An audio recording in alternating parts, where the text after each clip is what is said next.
So playing Pokemon, but on hard mode. That's the thing, isn't it? I have always loved Pokemon.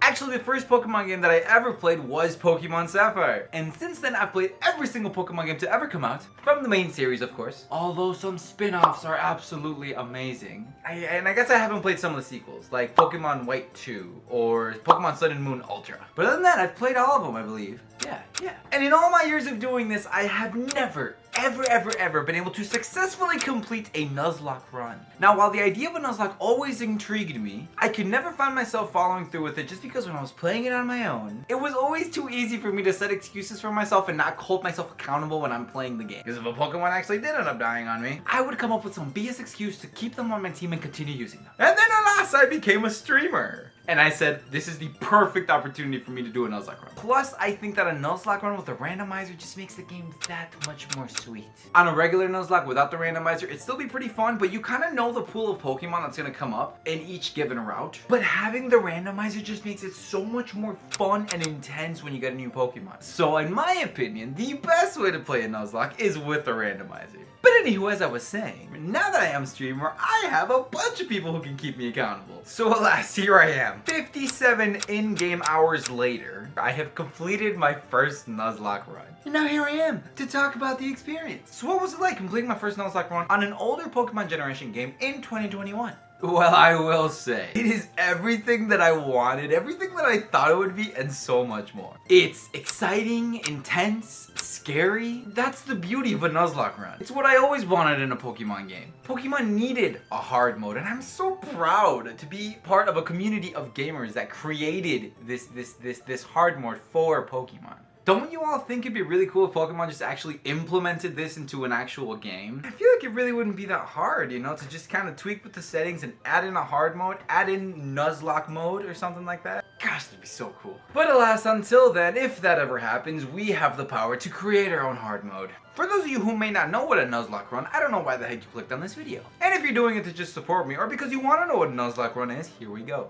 No. Because there is no officially Nintendo licensed Pokemon Nuzlocke run definition, this is something that was created by the community, so there's a little bit of leeway in some of the rules. But shout out to ProJaredWiki, that is where I'm going to be stealing the definition of a Nuzlocke. Here are the standard rules for a Nuzlocke. Only the first Pokemon on any route can be caught. If that Pokemon is knocked out or runs away, then no further Pokemon will be caught on that route. If a Pokemon faints in any way, they are considered to be dead and should be released. And what some people do is permanently box them, which is what I did. I put them in a box called Dead, D-E-D, and just never touched them again. A game over would be considered when the player either whites out or blacks out, which is essentially when all the Pokemon on your team have been defeated. Again, with some leeway, some people would say if this happens, game over, while others would say is it's okay if you have some Pokemon in the box that are left over that haven't died yet, you can just still use those and continue on with your playthrough. It just kind of depends on the person. All Pokemon must be named. You have to get attached to those suckers.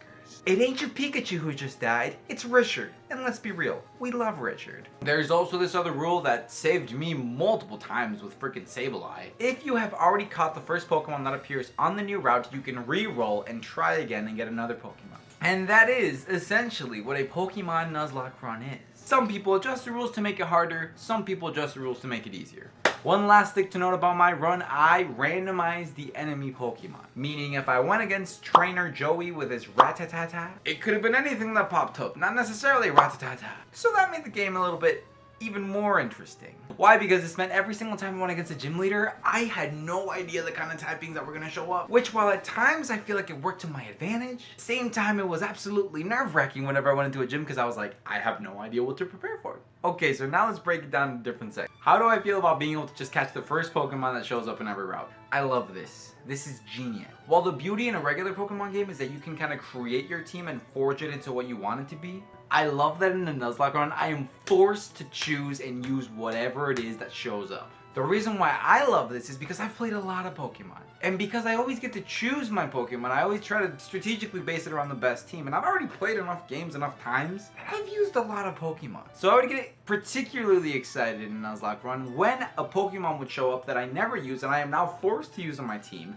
I name them, I get attached to them, so now it's like, oh, I wouldn't usually use you, but now I'm forced to use you, and you low-key a beast. And now I love this Pokemon for a different reason. Not because I initially thought they were cool, but not because I was just forced to grow and love them. And as I mentioned earlier, what made it even more exciting for me is the fact that it was a randomizer. So I could get any single Pokemon that will, existed in that game's generation. So the fact that I could get Pokemon from Gen 1, 2, or 3 was really cool. So again, it was really cool if I got a Pokemon that I didn't usually use, and I was like, oh, okay, that's interesting. I've never used this on my team, so now I'm gonna have to, that's cool. But it was even cooler when I saw a Pokemon that I really wanted to use, or I always use, or I thought was super cool, or even just really good Pokemon, like a Beldum. While those Pokemon take forever to level up, you know what I mean, they're really good Pokemon. So it's just all around exciting. If you get a really cool new Pokemon that you've never used before, and lastly what makes this game more fun, if you get a really sucky Pokemon and it's like the beginning of the game and you're forced to kind of add them to your team and use them just in case. So I love this aspect of the Nuzlocke. I love that every single time I went into a new route, I was excited, I was hyped, because even when I had a pretty decent team, I always had 1 or 2 Pokemon that I was like, I would not mind replacing these. So almost, especially near the beginning, I was like, every single new route, I was so hyped because I was like, come on, let's go. Who are we gonna get? Who are we gonna get? Who are we gonna get? Because you're always kind of shooting for that dream team, right? Rule number 2,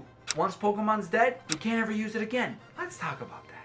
I love and hate this feature. Why? Because Pokemon has this little thing called critical hits. And I would say that in a Nuzlocke, that's probably the most scary thing in the world. Right next to explode and self-destruct. And at least with those two, you can kind of Spidey senses activated. If they whip out an electrode or something that you think knows explode or self-destruct, you're kind of maybe be careful here. Even then, you don't know if it's gonna use it. But criticals is the worst thing ever. Especially when you're cocky and you have a strong Mon up front fighting against a weak little thing. And it's down to half health, but you're I'm a tank, I'm fine, I'm good, my dude's gonna tank through it. And then that sexy crit happens and, making it a lot less sexy because it got used against you.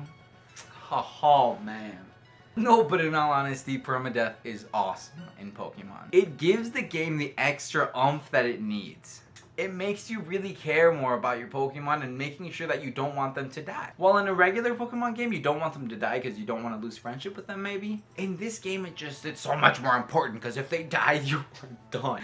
Literally, that is why all of my highlights were times that I caught or I was going to enter a new route, or times that Pokemon died. Which, by the way, if you want to go check out my other channel, Aethel Wolf Plays, go click on a video that's going to be popping up here, because I have my entire playthrough on that channel, and some of the most fun parts, which is just the highlights of my playthrough. Go check that out. Particularly this video, which is my Pokemon Emerald randomizer Nuzlocke experience in a nutshell. As I was saying, this permadeath feature is super cool. But again, coupled in with the randomizer, it makes the game so much more interesting, and it makes you look out for things that you really wouldn't usually look out for. Something that was super funny and a trend and unique for my playthrough. Wynuts were the bane of my existence. A solid, I don't even remember, 2 or 3 Wynuts killed 2 to 3 of my best party members on my team. Literally with moves like Mirror Coat and Counter, it ended up tearing up my strongest Mons. Moves that on a regular day you might not be that worried for. If it takes out your strong Poke, you're like, oh, that sucked, but it's fine. Not here, not here. One of the funniest things too is I found a Wynut. It was my 4th Pokemon that I encountered that I could have had on my team. I called it Ostrich, and I chose not to use it because I was like, this little poopy crappy Wynut, what's it gonna do? It doesn't learn any attack moves. All it knows is Counter, Destiny Bond, and a bunch of things that require and a bunch of things that require the other Pokemon to smack me with.